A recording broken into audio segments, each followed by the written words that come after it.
皆さんこんにちは。今日も最新のウクライナ情勢について、公開情報をコンパクトにまとめて地図を使って、いち早くわかりやすくお届けします。よろしくお願いします。チャンネル登録して通知をオンにすると、動画公開時に連絡が来ます。過去の動画も再生リストから合わせてご覧ください。ウクライナ情勢。ロシアがキーウに侵攻してから935日となりました。まずは全般的な事柄です。ウクライナ軍の参謀本部の最新の発表によると、ロシア軍の損失は、兵士1170名、戦車6両、装甲戦闘車20両、砲23門、防空システム1機、ドローン85機、巡航ミサイル1発、その他車両84両、となっています。戦線全体では、1日で138回の地上戦の報告がありました。そして、視覚的に確認できるウクライナ軍の装備の喪失数とロシア軍の喪失数の比率は1対 3.5 で、ウクライナ側の喪失数に比べ、ロシア側はその 3.5 倍になります。ロシア側の損失は民生用のバン、歩兵戦闘車、戦車が多く、積極的な攻勢作戦を行っています。反対にウクライナ側は戦車、歩兵戦闘車、ピックアップトラックが目立ちます。ウクライナ情勢に関するニュースを厳選して、簡単にお伝えします。YouTube のチャプター機能で必要なところを見ることもできます。1番目。ウクライナ軍は新たなドローンを開発し、犬型ロボットに火炎放射器を取り付けてテストしたところを公開しています。映像では背中に火炎放射器をつけて、ロボットが火を放ちながらジャンプしている様子が確認できます。この実用化は近いのかもしれません。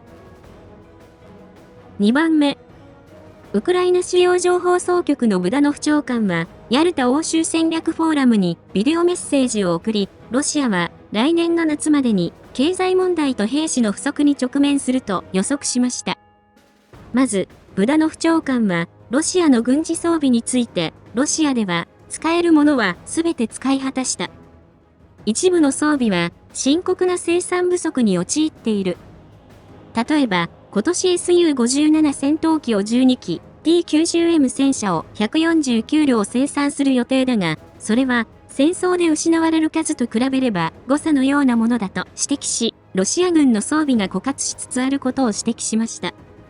また、ロシア経済の衰退については、すでに経済は目に見える痛みを伴っているが、ロシア人は対処しようとしている。しかし、来年の夏頃、経済の悪影響は非常に顕著になると予測し、今後も経済の悪化が続き、ロシア国民に大きな影響を与えることを説明しました。最後に、ウクライナ戦争について、これも来年の夏にロシアは兵士の大幅な不足に直面し、動員を行うか、戦争を縮小させるかというジレンマに直面すると予測しました。ブダノフ長官は、先週、サッカーに例えて、スコアは1対1だが、試合は70分経過したと話し、転換点が近いことを示唆しました。3番目。ロイターは、ウクライナは、ロシア領内に攻撃を行う目標リストを、アメリカとイギリスに提出しましたが、目標は、当初の軍用飛行場から、ロシア軍の司令部、燃料貯蔵庫、部隊集結地に変更されたと伝えています。その理由として、ロシアは、すでに航空機の 90% を300キロ以上離れた後方に下げ、ATACMS の射程外になったためとしています。軍事専門家のコバレンコ氏によると、その場合、ロシアの航空機の航続距離から考えて、ロシアの戦闘機の 80% 以上が、ウクライナで任務を遂行できず、航空支援のない歩兵の攻撃能力は 30% 低下すると分析しました。同氏は、ウクライナの空域に到達して航空支援が行えるのは Su-34 と Su-35 のみで、空爆の影響は数分の1になると説明しました。簡単に言えば、米英は一芝居打ってロシア領内に攻撃する許可を出すかもしれないという雰囲気を作るだけで、ロシアには効果があったということなのかもしれません。それでは各地域の戦況です。戦況の変化のあるところを中心にお伝えします。その変化は大画面でフルスクリーン表示にしていただくと日付とともに追いかけることができます。説明するにあたり、ルジアンなどいくつかの表現は海外の例を参考に YouTube 用に最適化してお送りしています。北東部クルスク方面、ハルキウ方面。8月6日にウクライナ軍がクルスクに侵攻してから39日となりました。クルスク方面。作戦に影響を与えるクルスクの天気は曇り。最低気温16度、最高気温28度。今日の天気予報は晴れとなっています。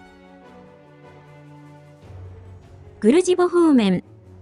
位置情報付きの映像によると、ウクライナ軍は国境のノビプットを支配し、ここを拠点に車両を次々送り込んで、ベセロへの南側まで到達しました。ご覧いただいているのは、ウクライナ軍の第116機械化旅団のもので、地図で示したベセロへの集落の様子となっています。対するルシアン軍は砲撃で応戦していますが、目標には当たっていない様子です。ルシアンの軍事ブロガーは、ベセロへはウクライナ軍が占領し、これ以外にも、テタキノの一部、メドベジェで、ウクライナ軍の支配地があると伝えるところがあります。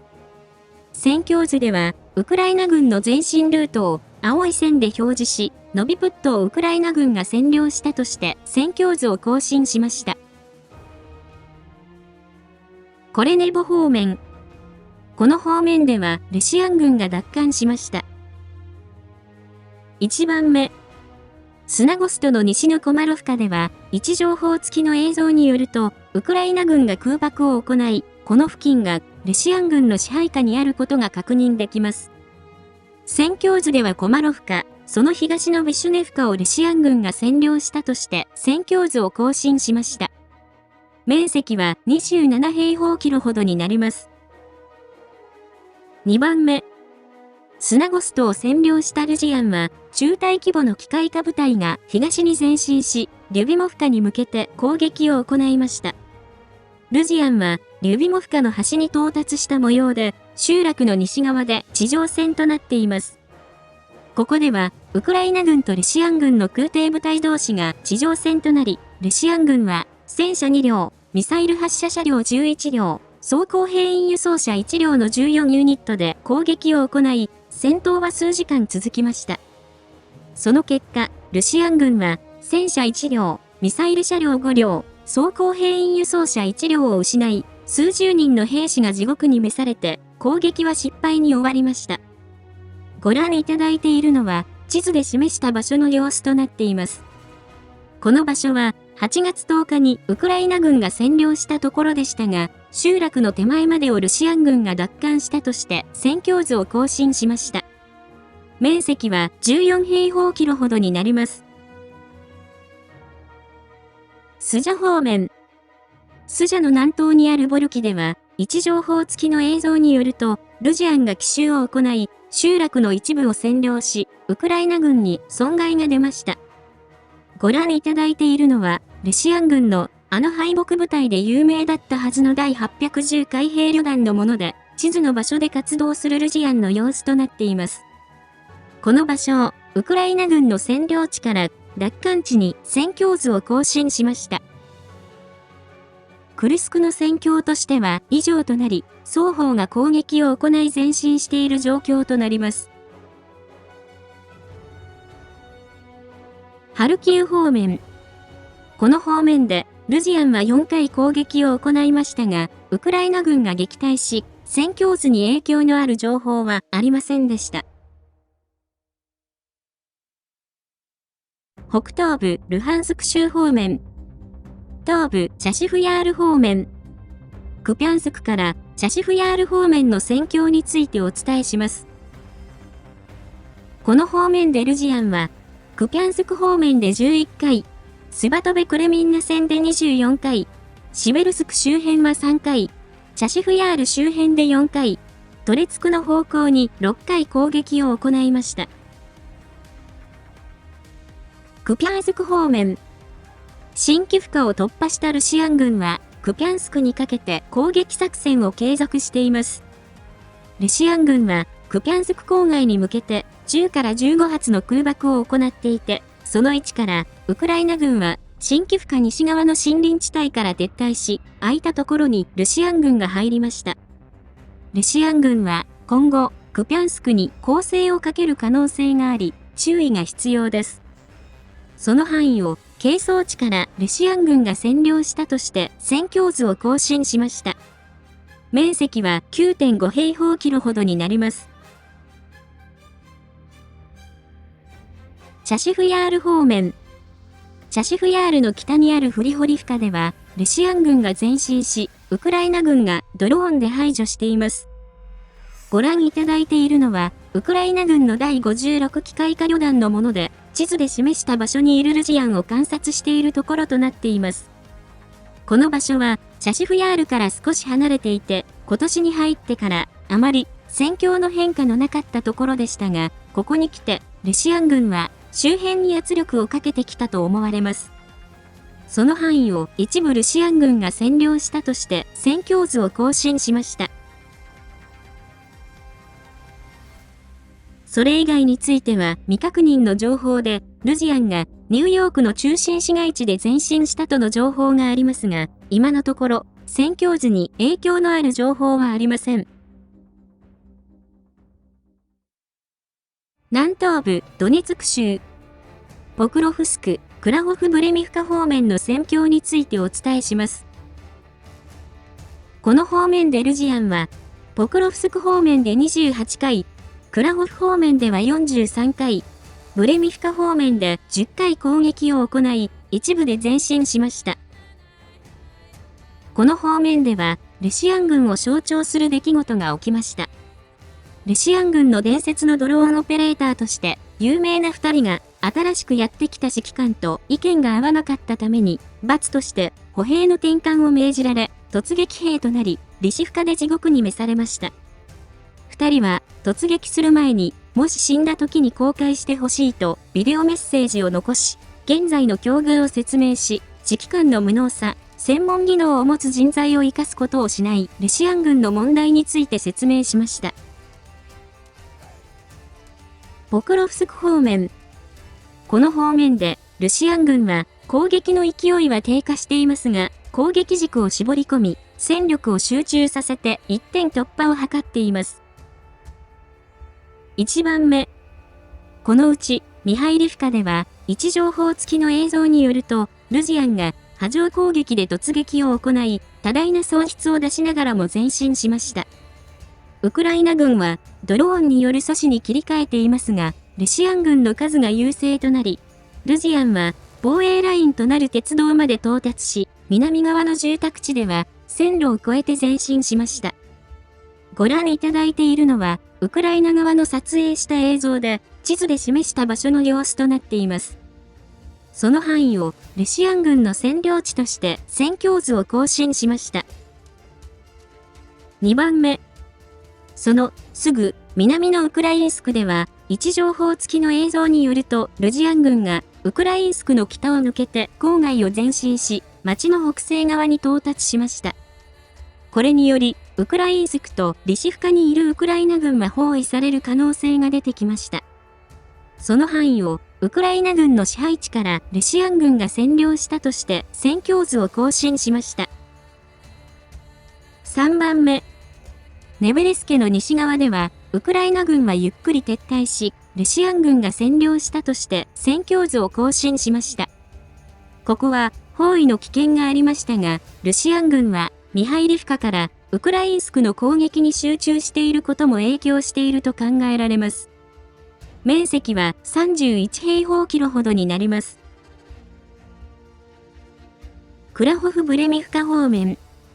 この方面でロシアン軍はボジャネを占領し、続けてその北西にある鉱山で激しい地上戦となっています。この場所はブフレダールの後方にもあたり、ロジアン軍はブフレダールにも激しく砲撃を行っています。1番目。位置情報付きの映像によると、ルシアン軍は、ボジャネの北西の鉱山の北と南から機械化攻撃を行い、歩兵が市街地に突入して地上戦となっています。ルジアン軍は、小隊規模で2回攻撃を行ったとのことで、ウクライナ軍も鉱山の端で抵抗していますが、ルシアン軍は、この攻撃軸に装備と人員を送っていて、物量で押し切ろうとしている模様です。ご覧いただいているのはルジアン軍のもので、地図で示した場所の様子となっています。戦況図では、ボジャネから鉱山の手前までを、係争地からルシアン軍が占領したとして、また、ボジャネは占領を示す赤マークに変更して更新しました。面積は 1.5 平方キロほどになります。2番目。これに呼応して、ブフレダールでは、ルシアン軍は鉱山の南、住宅地、ブフレダールの集落に激しく砲撃を行い、ウクライナ軍の動きを牽制しています。今後、ルシアン軍は直接攻撃を行う可能性もあれば、包囲する可能性もあり、予断を許さない状況となっています。戦況図に変更はありません。後方地域。ウクライナ主要情報総局は、黒海上に浮かぶクッサクリグのクリミア2を襲撃したとして映像を公開しました。襲撃は14隻の舟艇で行い、ロシア国防省では、部隊は試みは阻止され、敵は負傷した同僚を救助もせずに撤退したと発表していますが、映像ではクッサクリグに襲撃を行い、帰還するところまで収められています。12日の動画でお伝えしましたが、この時航空支援に駆けつけたルシアン軍の Su-30 が撃墜されています。南部ザポリージャ州、南部ヘルソン州。この方面で、ルジアンはザポリージャ方面で10回、ドニプロ川の三角地帯で5回攻撃を行いましたが、いずれもウクライナ軍が撃退し、戦況図に影響のある情報はありませんでした。今日は以上です。戦況の分析やニュースの感想、最新情報など、ぜひコメント欄にお寄せください。最後に、視聴者様にお願いがあります。このチャンネルにはサブチャンネルがあります。また、関連する Twitter、ノート、Telegram、ニコニコ動画があります。普段はこのチャンネルで発信していますが、何かあった時は、これらのメディアで視聴者様にお知らせすることがあるかもしれませんので、ぜひ、どれか一つでもチャンネル登録、フォローの方をお願いします。リンクは概要欄にあります。ご視聴いただきありがとうございました。